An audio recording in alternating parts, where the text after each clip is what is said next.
ReconCast, episode 15.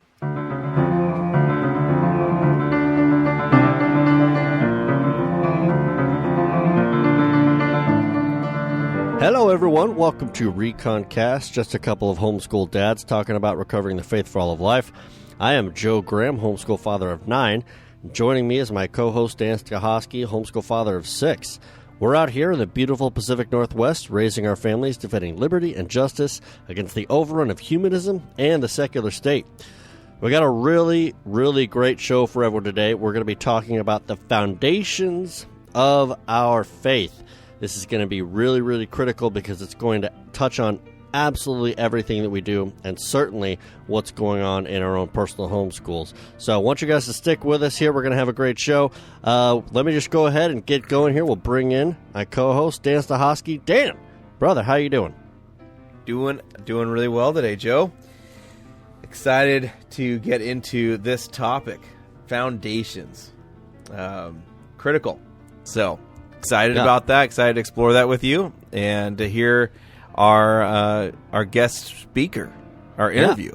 Yeah, it's going to be exciting. Great. Yeah, we got a very special interview for everybody. So someone had talked about it before in the past, or I think Dan, you and I had talked about, we had started talking about trail life, American Heritage Girls and stuff like that, and I didn't have any experience in that. But, you know, truth be told, the fans are out there, and the fans stepped up and they said, hey, you know, I could provide some insight into what's going on in the trail life world. So that's what we're going to be doing. We're going to be bringing to you an interview from Mr. Mike Thompson today. But before we get into all of that, let's just check in with each other and see how things are going. Dan, brother, man, how's it been? Life is good. We are nearing the end of winter. We're coming into the spring, and I just love the longer days. I love the sunlight. And so we're getting things ready for spring. I think in the last episode we talked about how cleaning. We did some cleaning and went to the garden store. There were no starts yet. There are now starts. And there's even chicks now. The stores have chicks. Oh yeah. Yes, they do. And, spring chicks. So it's exciting. That's a fun time of year for us. At our home, we love those. We kind of incorporate that into what we do as a family. Just gives our family a hobby to do together. The more and more, I don't know about you, the more and more I find how important it is that we have family hobbies. I mean, as a dad, absolutely, I love hobbies, but if they're just for me, it kind of pulls me away from the family.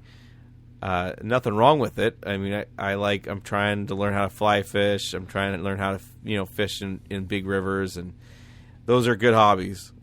Yeah. But I can't really do that with all my children. So these family hobbies of gardening and you talked about the fishing thing with the kids before. Yeah, you know, you're trying. It's different. It's different. We'll just redirect. Try something else. I will someday go fly fishing with my children, I'm sure, but it won't be anytime soon. Not this year. Yeah. So we get to do a family hobby though, and that's a lot of fun. Our family hobby is gardening and getting out there and doing stuff in the yard. So it is fun. Yeah, we got daffodils and stuff that are coming up, and I'm really looking forward to the season progressing here. Out here in the Pacific Northwest, we really are getting it's a really great area for a spring.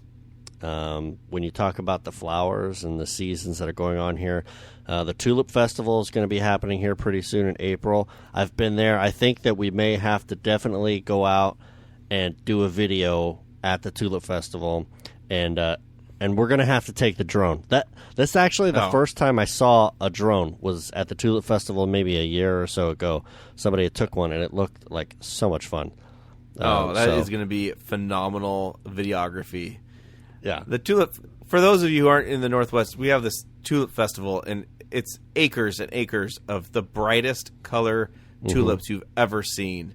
People actually come from all over the world. They do. To see it. World renowned. But it is absolutely beautiful and gorgeous. Some of the best and it's in pictures. Our backyard, dude. It's in our backyard. And you know what? I'd only been, I think the first time I went was 2 or so years ago, and I've lived in this area for almost 20 years.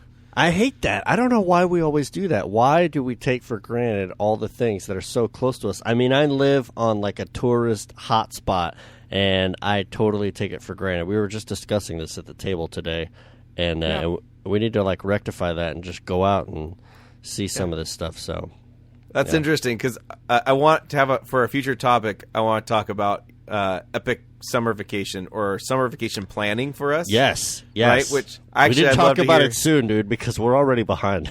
It's coming up, and I know we're already planning for it, but it's funny. We always think we have to plan these trips that are so far away, but man, but we're actually planning a trip to go into the backyard of someone else, and that person's probably planning a trip to come to our backyard, but we aren't even doing the things in our own We place. should have just collabed it. It would have been so much easier. A little swap. Actually, I think there are places that do that. They do like the house swap dealio.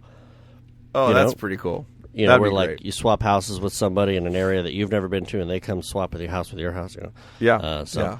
I haven't done that, but yeah. All right. We'll have to talk about the whole vacation thing for what's been going on. But dude, I would not be able to go on vacation if I didn't get back my van.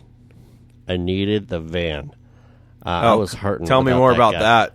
Well, you heard, we talked about the whole rat infestation. We vlogged about it up on the website. It's on YouTube.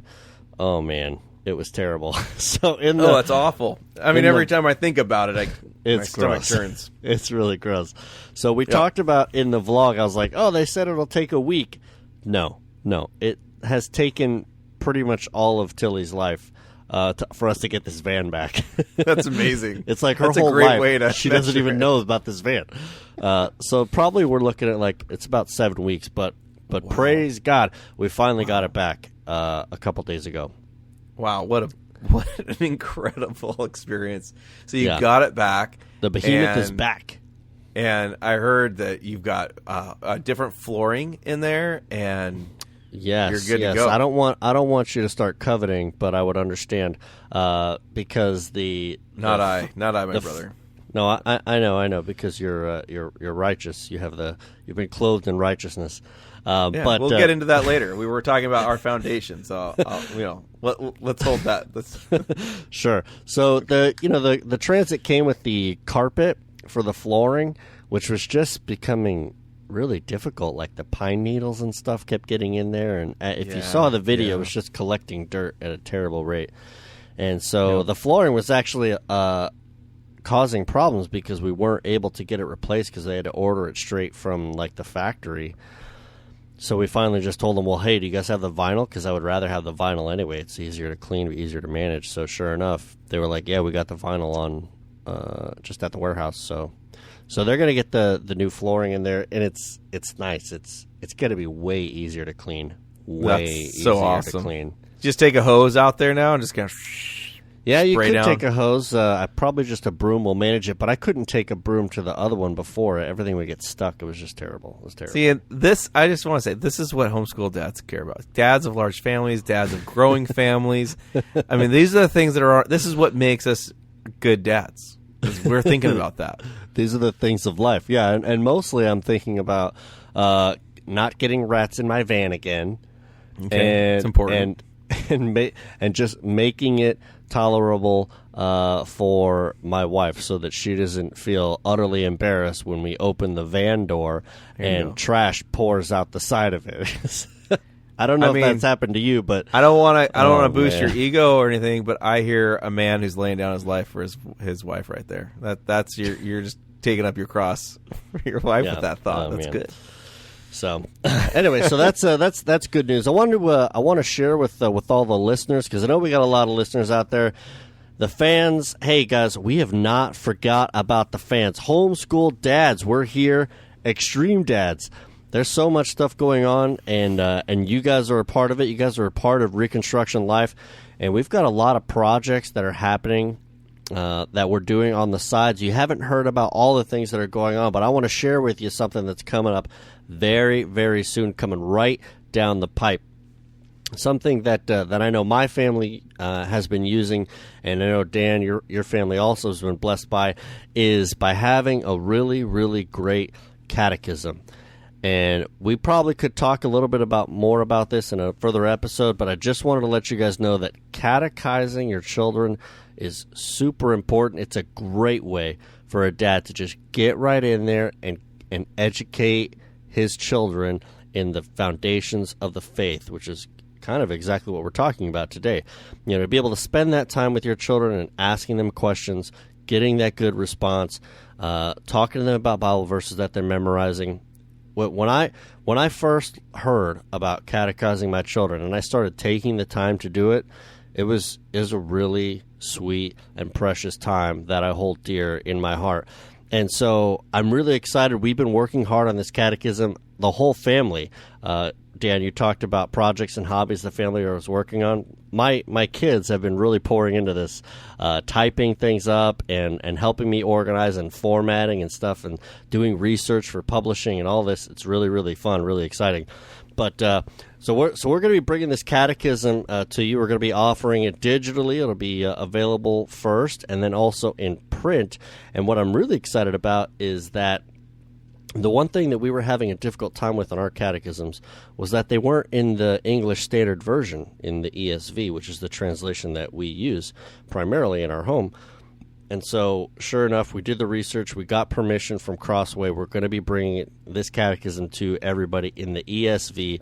It's going to be really, really great. So I hope that it blesses a bunch of people out there, and I hope they appreciate it, and I hope that they understand that we are only able to offer this product, which I don't know how much it's going to be yet because I don't have it finalized yet, but it is going to be offered at a price because we're looking forward to continuing to do new projects and bring more things out there, because I don't know if you knew, Dan, but recording equipment and cameras and computers and stuff, man, that stuff, brother, ain't free. So we have to be able to afford that and keep moving forward with the awesome message that we're bringing, encouraging families. So the catechism is coming.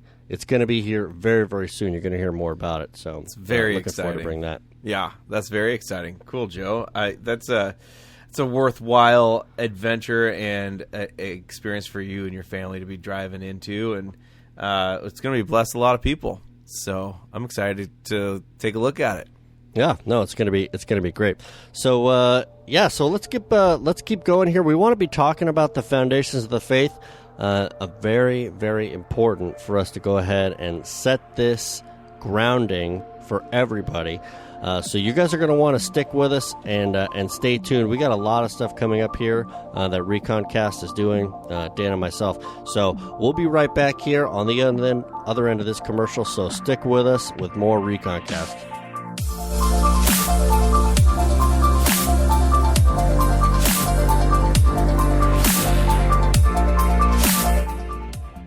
My name is Andrea Schwartz, and I have been active in Christian education for over 35 years, having homeschooled my 3 children all the way through high school. Now that they are all graduated and grown, I spend my time mentoring women, helping them become the best teachers for their children.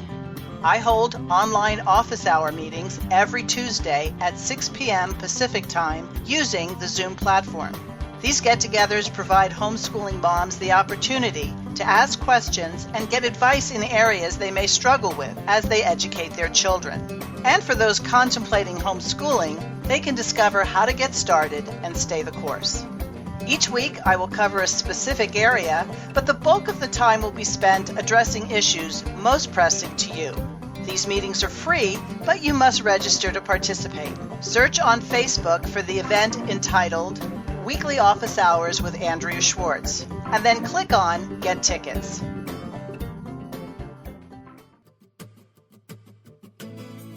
Everybody, thanks so much for joining us here at ReconCast. This is part of Reconstruction Life, and Reconstruction Life is all about us encouraging families and building family bonds. And what that just means is that dads are involved, me and Dan here, on talking about as homeschool dads about the things that we're facing with as far as wives are concerned, the stuff that they're thinking about, raising their kids and raising their homes and being a caretaker over the things that are important there in the home. And then even for kids, man, kids, they're learning stuff. They need to be applying the things that they're being taught. All this stuff is part of Reconstruction Life, us as families gathering together and building our family bonds, which is why we wrote our ebook called Building Family Bonds, 5 Ways You Can Bring Your Family Closer Together. I want everyone to get a chance here to sign up for our ebook and hear about the things that we're talking about here at Reconstruction Life.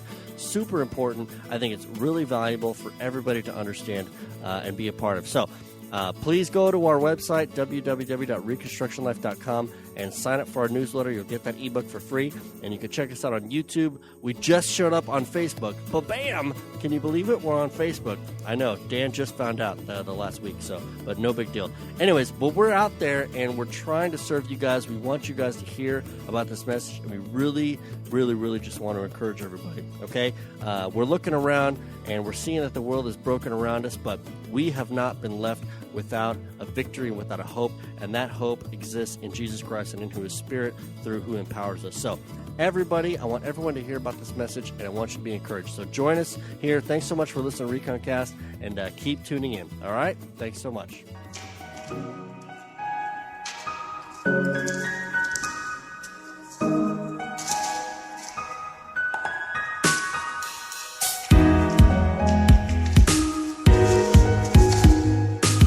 In the beginning, God created the heavens and the earth. Genesis 1:1. The very first verse that needs to be memorized for our catechism. Dan, we're back here with ReconCast. Let me tell you, brother, why this is important. This is foundational truth for everything that we know and that we understand. And I don't know if all of the listeners really appreciate this. I hope that they do. But if not, we're gonna go ahead and expand on this. We're talking about the faithful, the foundations of our faith, and why they're so important. And brother, the foundations of our faith, they don't get much more based by something other than the creation of existence, of everything. That creation in and of itself has to be foundational for our faith. So we're gonna get going here. We're gonna kind of set up this interview for you with Mike Thompson. And so what we're kind of talking about here is what would be in the vernacular, what would be known as presuppositionalism, or what it is that we presuppose about faith or about existence in its entirety. And what it really comes down to is we talked about Genesis 1:1, we talked about creation, but when you read Proverbs says that the fear of the Lord is the beginning of knowledge. The fear of the Lord is the beginning of knowledge, but fools despise wisdom and instruction. And Dan, I'm sure that you can probably say with me, and I know you're going to talk about it here in a little bit, but that concept, that idea, didn't really become palpable to me until I really was able to chew on it, be able to chew on how could it possibly be that the fear of the Lord is the beginning of knowledge, that idea. But I know that you know, and I know, that concept is critical to what happens in our homeschool, in our life, in family life, and it just starts to affect everything that we do. I'm going to share with you a quote from Dr. Joe Morecraft. He wrote Authentic Christianity, Volume 1. It's an exposition of the theology and ethics of the Westminster Larger Catechism. It's a fantastic book. If I could give a little plug here, it is going to be republished very soon by Visionary Press, and it's going to come out in 7 volumes. This one is actually in 5 volumes. So it's going to be Smithsonian, and it's going to be a really nice quality copy. But I got one of the original ones that came from American Vision, and let me tell you why this is just a wealth of information here. When we quote Dr. Morecraft when he's talking about the presuppositions of God's self-revelation, which is what we're talking about in Proverbs 1:7, okay? He says that God is a totally self-conscious, infinite personal being, which comes from Genesis 1:1. His own being holds no mysteries to him because he fully understands himself. This biblical teaching gives meaning to the truth of divine revelation. God had in himself all knowledge from all eternity. Nothing could be added to his store of knowledge in any process of time. In accordance with his eternal plan and his perfect understanding and interpretation of all things, which interpretation was in his mind before the beginning of creation, all finite things in the universe were made. Therefore, and he's quoting Van Til here, he says, all knowledge that any finite creature of God would ever have, whether of things that pertain directly to God or of things that pertain to objects in the created universe itself, would in the last analysis have to rest upon the revelation of God. Now, this is really, really important. This is important for us, Dan. It means that what God says about himself and his character has to be the foundation for how we interpret, understand everything. Because if he created everything and us being creatures, then even our perceptions, even our interactions, even the way that we process information, all has to be screened through the idea that God gives the full and total proper interpretation of everything that we come into contact with. So being creatures, and even adding this, if you read other Van Til literature, being creatures post-fall, even more are we dependent upon the revelation of God to properly understand what life is all about. I mean, Adam and Eve, even before the fall, still needed God's revelation to understand who they were and what they were supposed to do, right? And even more so now that our minds have been marred by the fall and all of creation has been marred by the effects of the fall, we have got to rest solely upon what God says is true about everything that we come in contact with, or else we're creating a perversion, right? So, oh yeah, this yeah, is so right. this is so important, right? Mm-hmm. What happened? How did you think about this when this idea first came to you and your family? Well, yeah, no, that's a great question, because I don't know if this is something that we always get taught in a lot of churches or a lot of circles. Is the idea of presuppositionalism, or having these beliefs that one way to define that is that presuppositions are simply beliefs that everyone has that affects how they think, how they view the world, how they interpret things, and even how we read the Bible. So it is the foundation. It's what goes into, it's the lens by which we view things. And while we know that, and we get taught that, in the beginning God created the heavens and the earth, we don't always realize then we should also view all aspects of life, whether it's the education that we receive and bring to our families, whether it's the way we handle money, the way we handle church, food, provisions, work. All of that actually is viewed. We all have a belief around that, and it all should be coming back to a biblical understanding and come from a common foundation.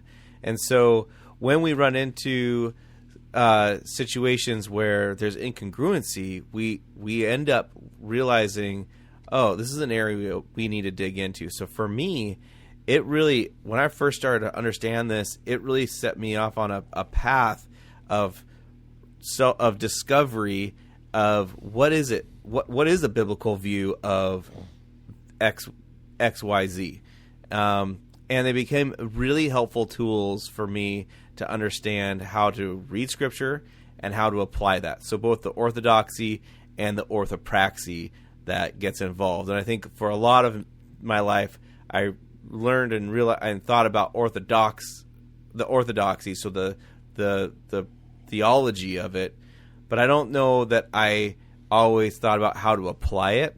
And so for me, when we started thinking about, okay, what are the foundations and what are the presuppositions that I'm holding, I started to realize, oh, that's because I am applying a viewpoint, a worldview.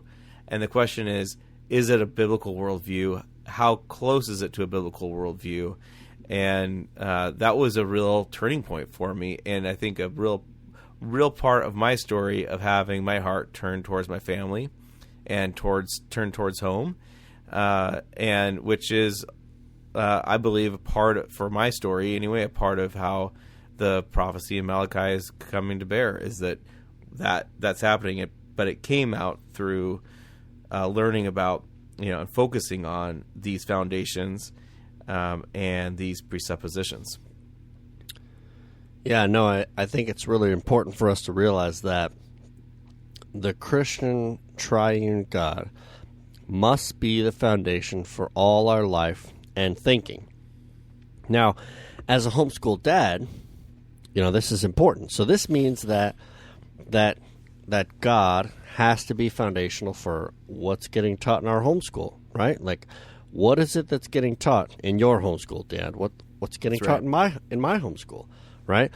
And not only are we expecting our children to learn, and I know our wives are laboring with us, and honestly, our wives are spending a lot of time just trying to work through the day-to-day mundane stuff that they're going to require us to be kind of setting the trajectory, setting the foundations, and really being thoughtful about the things that we're bringing into the home, what we're buying, what we're consuming, what we're educating them with, so that we maintain this presuppositional foundation that says, like in our catechism, one of the questions that we have there is, why ought you to glorify God?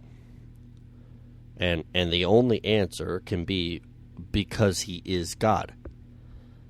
Because that's who he is, because of his nature. Because the very foundation of everything has to do with him being the creator and us not. And the object of worship and of glorification has nothing to do with what he does for us, which he does many things for us. But that is not why we are required to glorify him. We are required to glorify him because he is God, and God is worthy of all glory. So this idea, this concept is really, really important.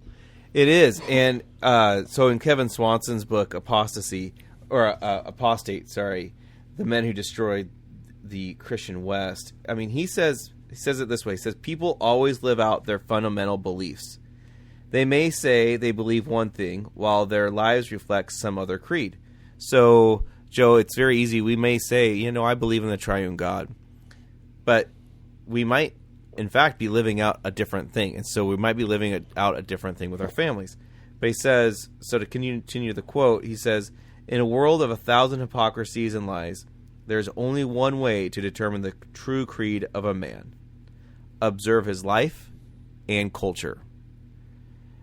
And I think what strikes me about that is, as dads who are trying to be intentional about the lives, the families that we're raising and the lives we're leading, we can take an audit.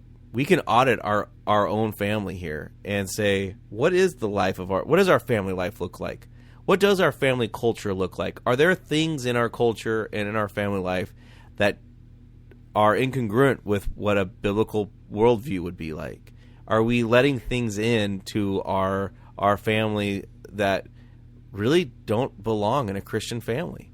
Some of that is a hard question to answer, but I believe our wives love that question too. They love to have that conversation with us. And sometimes when we have spring cleaning, we talk about cleaning up the yard and the house, but we can do a spring cleaning of books and of videos or CDs that just over the year we've allowed media into the home that doesn't glorify God. And if our children aren't prepared for it, if they're not able to handle that and defend their faith, then let's clean that up. I think it's a great activity to take at this time of the year, to just clean up, do a wholesale, go take it to Goodwill, take it to a consignment shop, and just clean it up. It doesn't belong in a Christian family, and it's not the law. It's it comes out of a change of the heart that the Holy Spirit leads by, the Romans 12, right? Renew your mind. And it is a change because these are fundamental beliefs. We have to know that it's the Holy Spirit who changes those beliefs. So as we lean in, we look to the Holy Spirit to change that, to change our hearts, change our minds. And as he does, we will see our creed come in line with the Christian creed.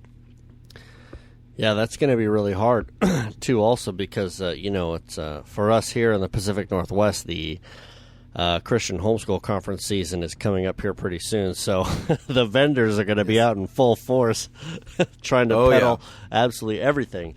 Absolutely. Everything out there under the sun. So it's going to be tough. But, I agree. I agree. We're going to be at the homeschool conference, and I've got a marketing ploy that I'm going to use, and I'm going to say, hey, if you've only got $40 to spend on your homeschool curriculum this year, you need 2 books. 2 books, basically. You can get it all done, and well, you'd have to come to the homeschool conference to know what I say those 2 books are. But the reason why, wow, what a teaser! Look at you, look at you. But the reason why is because you have to really get down to the foundations of what you're doing with your education. If you don't get that straight, then you're just going to be spinning your wheels, and you're going to spend a fortune purchasing up all kind of stuff that's not relevant to making sure that your children have a firm, solid foundation in the fear of the Lord, because that's what they need to know what they need to know. So that's right. That's why I love guys like Kevin Swanson, because they're committed to this idea. So as an example here, I've got a quote here from Rushdoony when he wrote the book The Biblical Philosophy of History. Not one of the 2 books, I might add, but a good one. But his quote here says that education must be Christian because all non-Christian education is committed to beliefs which are either implicitly or explicitly at war with the Christian faith. Christian education must also be philosophically informed and epistemologically self-conscious. That's a 25-cent word there. It cannot be Christian unless it rethinks every area of study in terms of a consistent and systematic biblical faith. Brother, we talked about, and I posted up there on our Facebook wall the interview that James Dobson did with Roy Moore.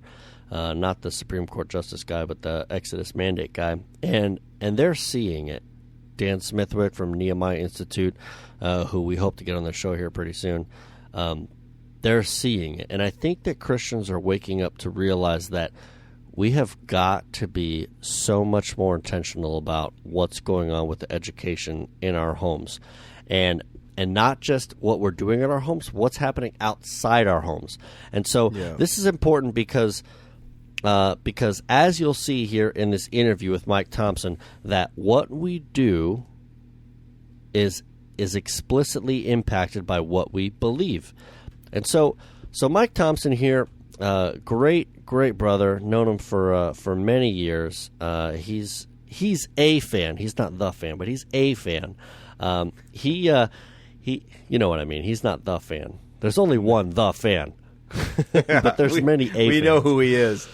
But there are many fans, and we love them. There are many. We love fans. every fan. But so this brother is faced with the same difficult dilemma, and I can't explain to you how challenging it would have been if I was in the shoes that he was in, carrying on a legacy that had lived in the Boy Scouts for so long, and he wants to be committed to this idea, but he realizes that the foundations of the institution have become destroyed. So what is it that he's going to do? And he's thinking about it, and he talks about it here in this interview about why he's making changes and how he's making those changes, and so how it relates to what's happening outside his homeschool, which, I mean, let's be serious, it really is part of his homeschool, right? Because he's teaching his sons, he's teaching other sons, so he's even really probably a part of other people's homeschool too, with what he's doing with Trail Life. Great talk, so much good information for us to share. I want you guys to hear this, and I want you guys to listen and pay attention, and I just want it to resonate with everybody, okay? So we'll be back here on our next episode, episode 16. You guys let this interview sink in. You guys think about where your foundations are as you listen here to me and Mike Thompson talking about trail life. All right, everybody, so I'm here with Mike Thompson. He is a Christian homeschool dad. Also another military pilot. He came from a military family, which kind of gave a little bit of that spur for him to get into the military background. He's been a Boy Scout member since he was 7 years old.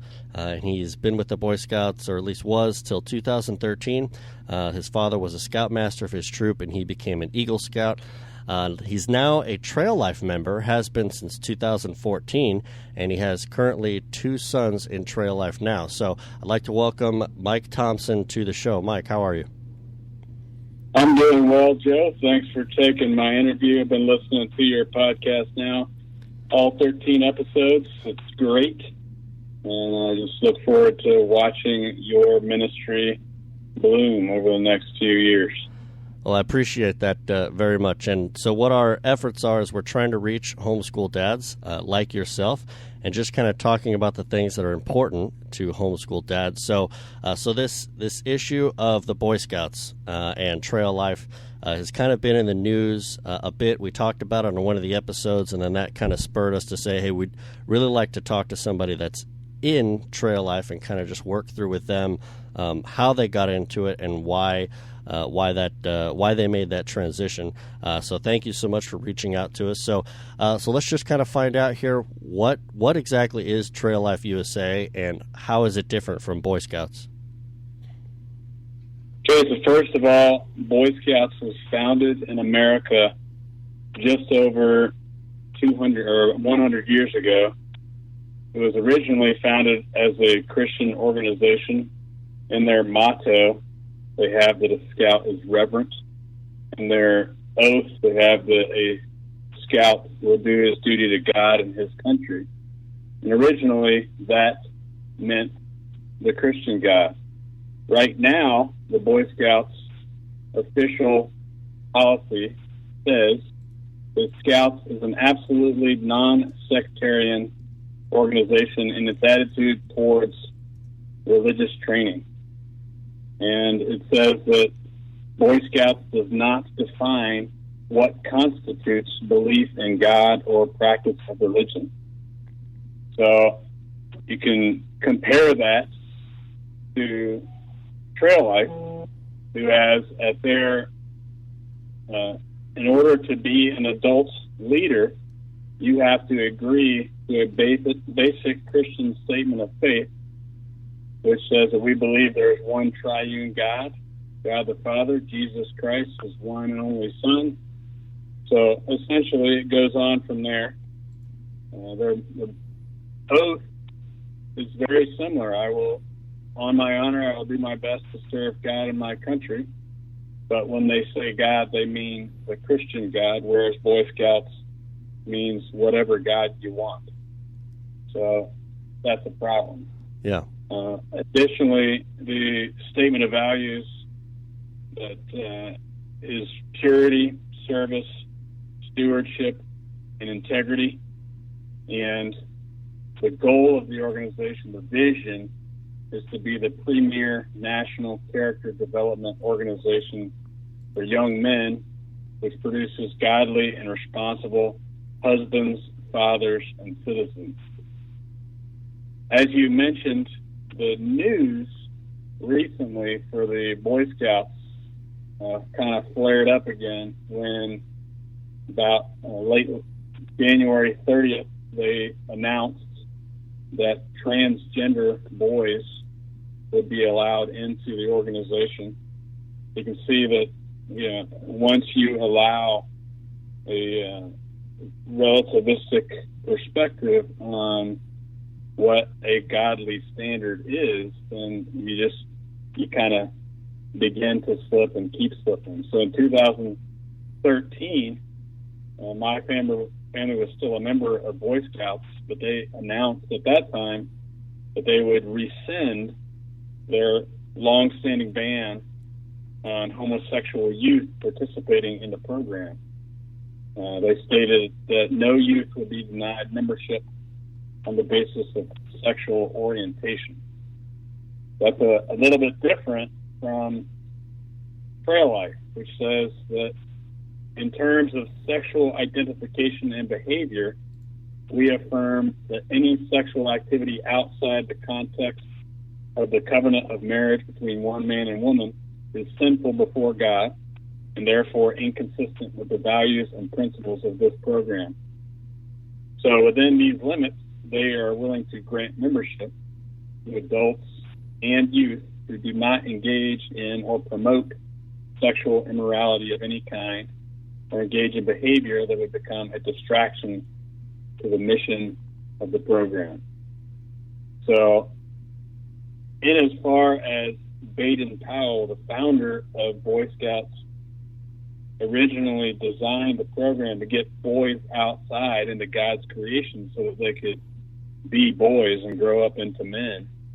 Baden Powell was an Army Ranger equivalent in the British Army, and he just wanted to get young guys outside and train them up into manly, honorable service. And he started it as a Christian organization.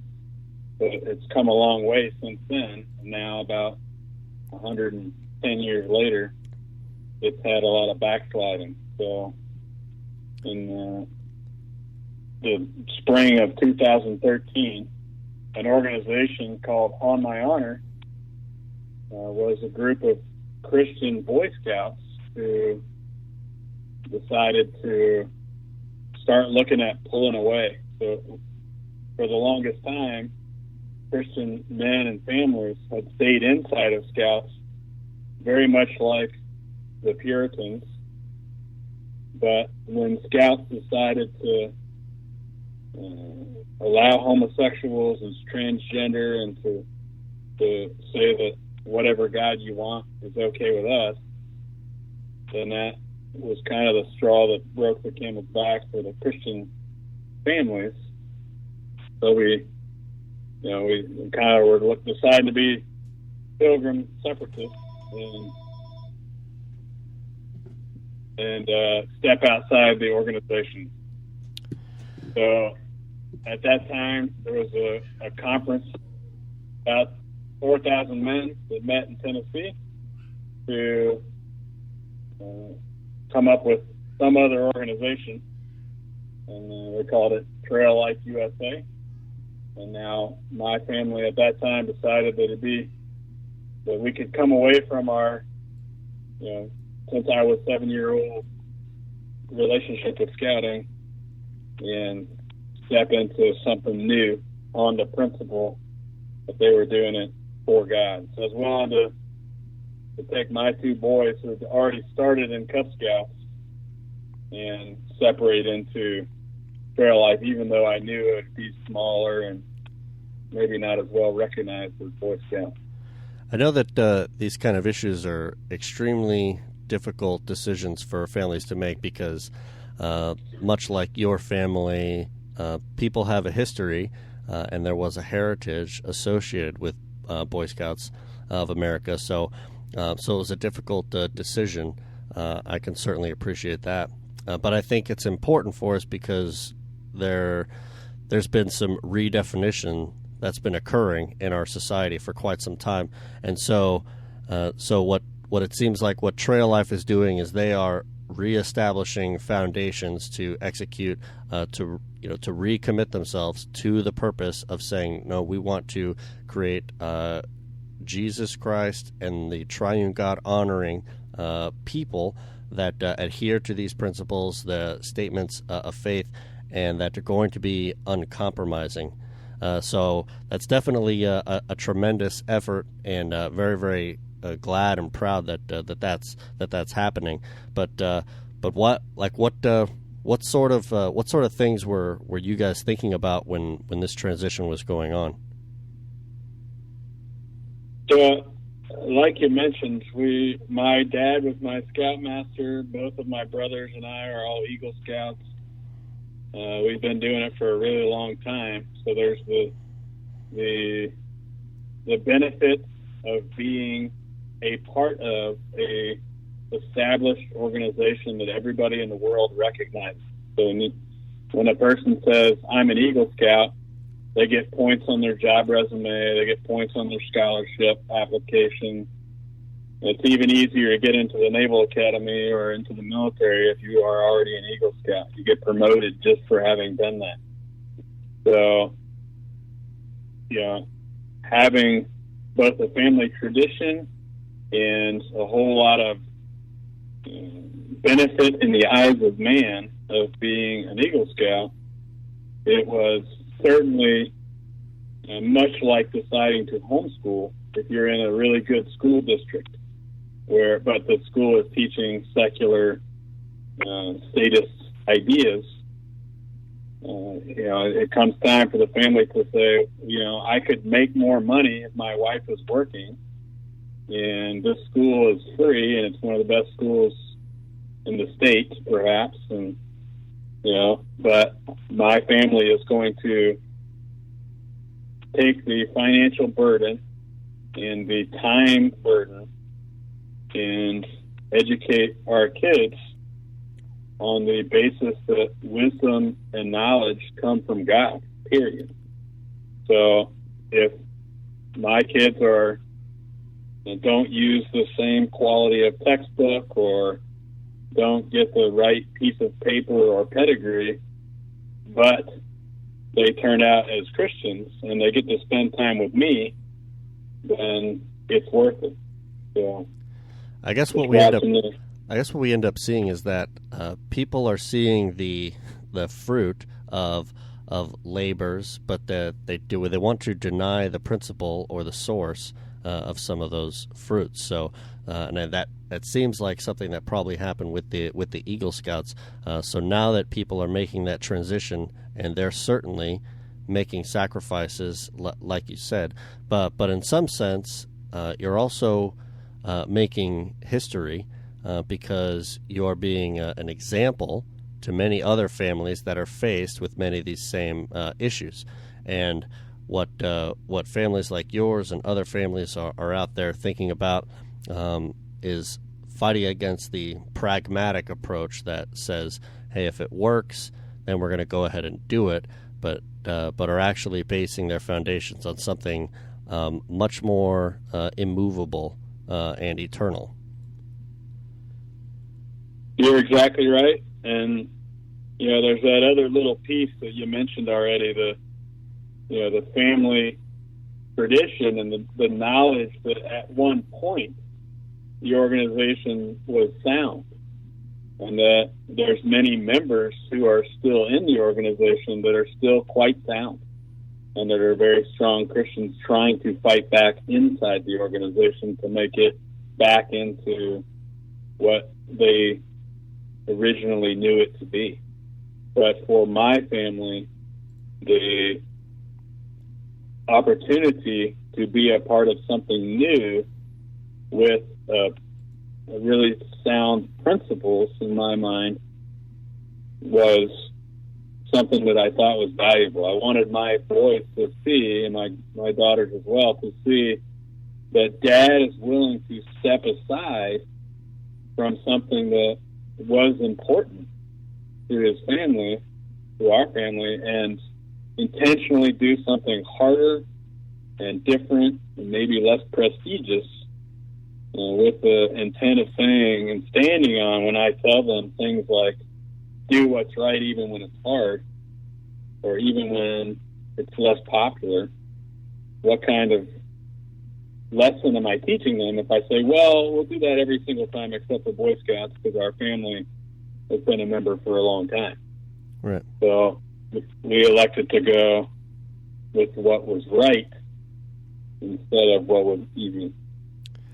So let's talk a little bit about Trail Life and what they're doing. What sort of impression are you getting now that you've been with the organization for a few years? How do you guys like it? How do you enjoy it?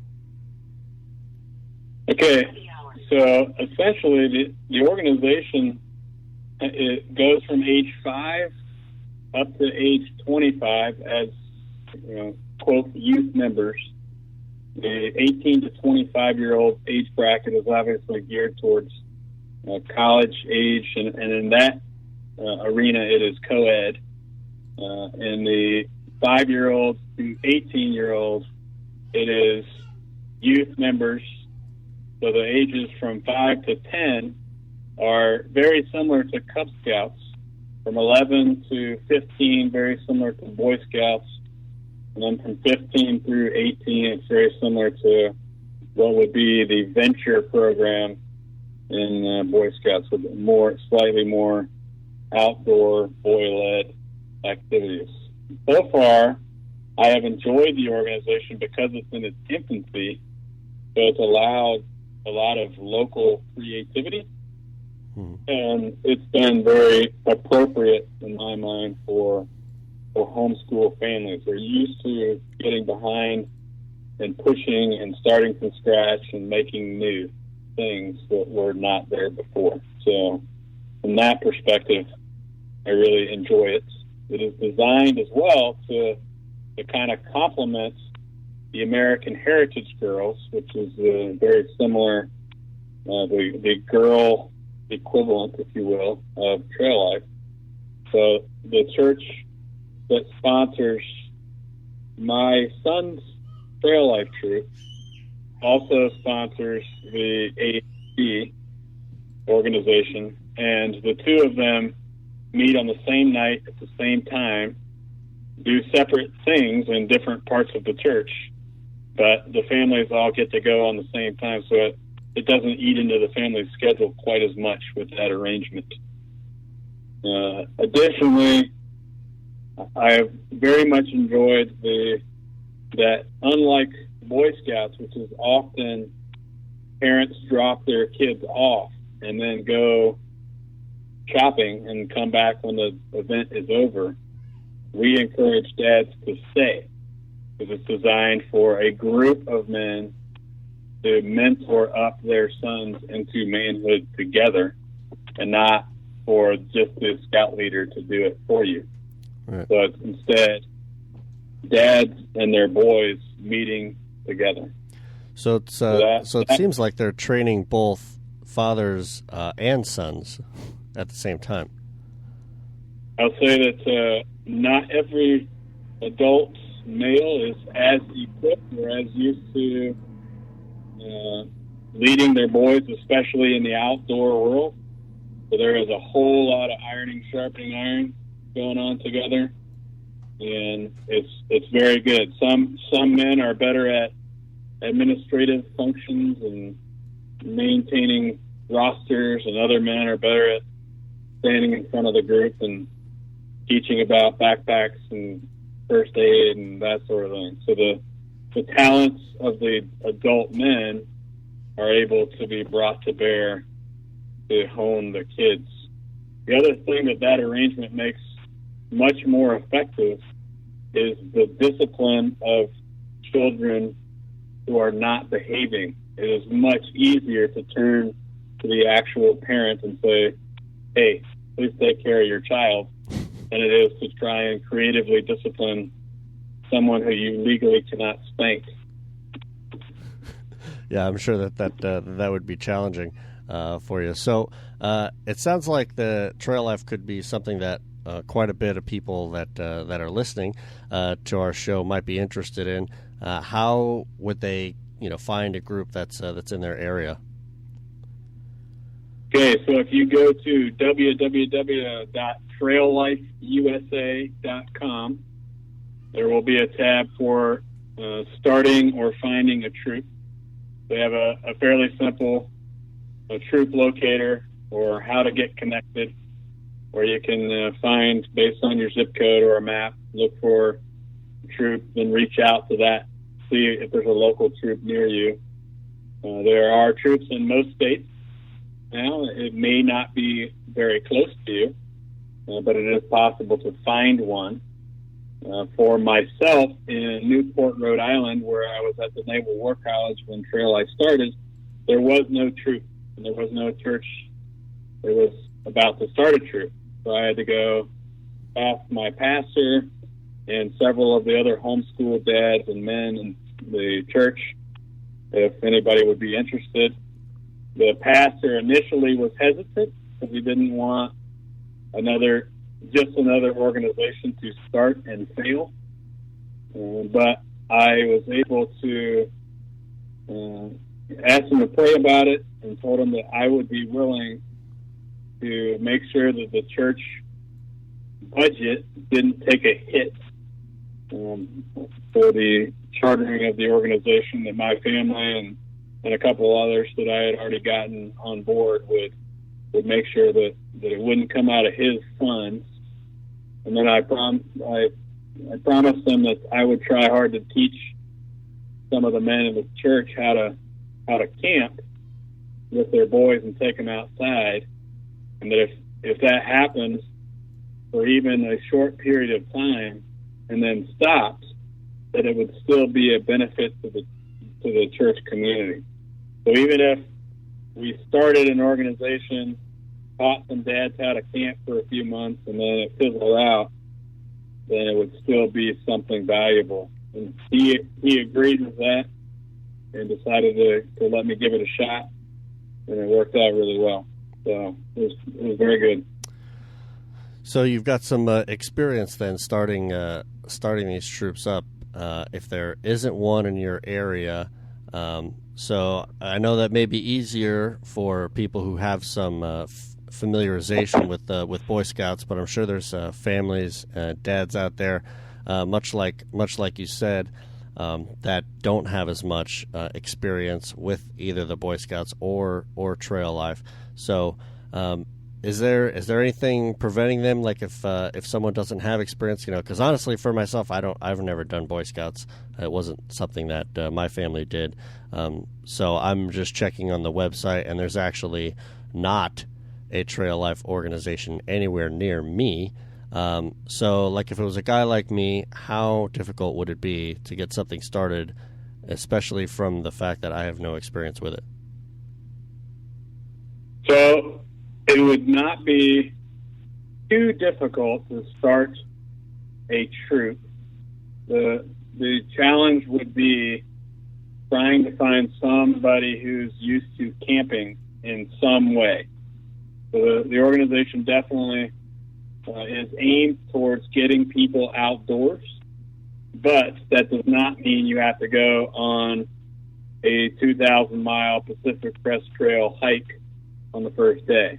So you can start with outdoor picnics in big cabins or big 8-person family tents. Additionally, our troop in both Rhode Island and my current troop in New Jersey, we do camping as families occasionally. So if you have any adult male who has ever gone camping with his family, it is possible to figure it out. So it is definitely better if you can find somebody who's been in Scouts before, just because the organizations have a similar organizational structure.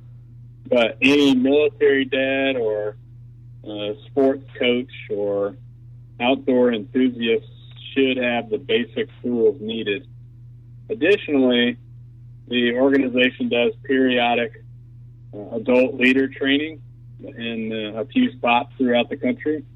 So, for instance, some of the adult leaders in my troop are going nearby to Pennsylvania next month to do some adult mentorship and training together, even though we have some experience. So that'll be a time for people with absolutely no experience through people who have a few years of scouting under their belt to get a little bit better handle. So we have things like homeschool conferences, but for trail life leadership that people can go to. What are the most valuable things that families are getting from the trail life experience? What's the value that they're getting?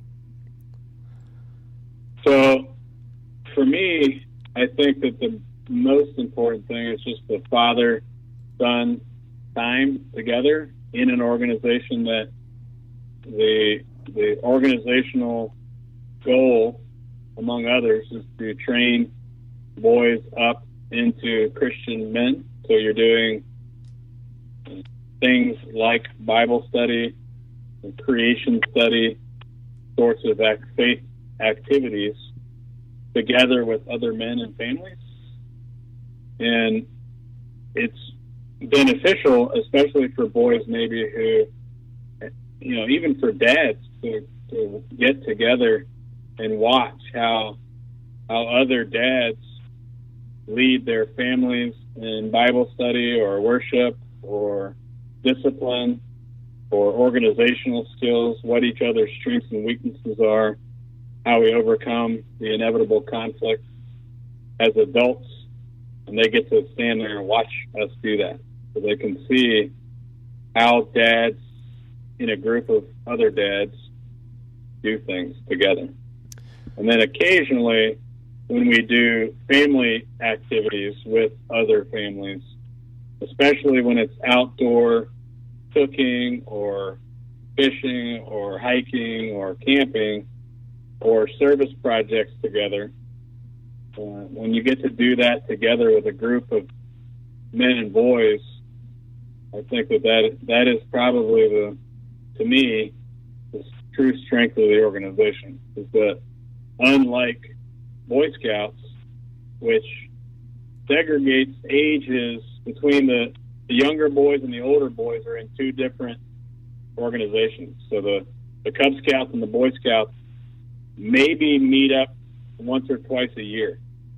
And then usually those organizations, the Cub Scouts is very frequently led by women, which is not inherently bad, but it's hard for women to teach boys to be men. And then the younger boys are separate from the older boys, so they don't get a chance to see how teenagers and young adult men act. So you take all that together, and with trail life, very frequently, older 18-year-old, 17-year-old, 16-year-old boys are put in charge of teaching 5, 6, 7-year-old boys whatever skill is the topic that night. So the fact that older boys are working with younger boys under the supervision of Christian dads is pretty powerful. So if there are dads out there or families out there that are looking to, figure out some things that they can do together, I know that sometimes that can be slightly overwhelming, and they're just looking for some ideas, and they, they're a Christian family, but maybe they are realizing, and hopefully they're realizing that the times there are changing a little bit, and they see that, wow, we really need to be focusing on the discipleship of our children. So for homeschool families, for sure, I think they are already thinking along those lines. They're probably already in that vein, and so now this looks like just trying to get some more tools, some more resources in people's tool bag to help them out. So, is there any distinction with American Heritage Girls, or what have you thought about the value in that? Is it similar? It is very similar. As a matter of fact, there are many families who are using Trail Life and American Heritage Girls, or AHG, badge requirement as a supplement to their homeschool curriculum. So just because it's such a wide variety of things that you can do, from first aid, personal management, camping, outdoor cooking, the Trail Life and AHC both have a thing for supporting pregnancy care clinics and Right to Life activities, all sorts of stuff. So pretty much if you are interested in something, they probably have a badge for it. So you can get a little bit of credit towards, on a uniform, a little bit of praise and recognition publicly for the hard work that most homeschool families are already doing. And AHG and Trail Life both do that effectively. If you are blessed to be in a community where there is already a Trail Life and AHG nearby or at the same church like mine, then that is very helpful. If you are not, then I encourage homeschool co-op groups to strongly consider looking into what it would take for them to start both organizations simultaneously to work together. They're both very similar statement of faith and values for the adults and the girls. So it can be really helpful for, as an example, the Trail Life troop hosted a camping skills day for the girls group not long ago, and we're able to show them some of the skills that they had learned. And this is young teenage boys teaching slightly younger girls how to do stuff, which is very similar to what they may be called to do as men and husbands later in their life. So just two strong organizations that I really encourage people to look into doing. Well, that's great. Well, certainly appreciate your efforts and your energy that you're devoting to this, and especially to your family. I know that they appreciate that as well. So definitely going to be encouraging people to go check out Trail Life. Remember, you can go to traillifeusa.com or AmericanHeritageGirls.org and kind of look out and see if there's something in your area. So, Mike Thompson, sir, thank you so much for your time. Happy to help, Joe, and just like I said, keep up the ministry. It's encouraging for me, and I'm sure for many others out there. So keep doing what you're doing. All right, great. Thanks so much. We got to talk to you later. Bye.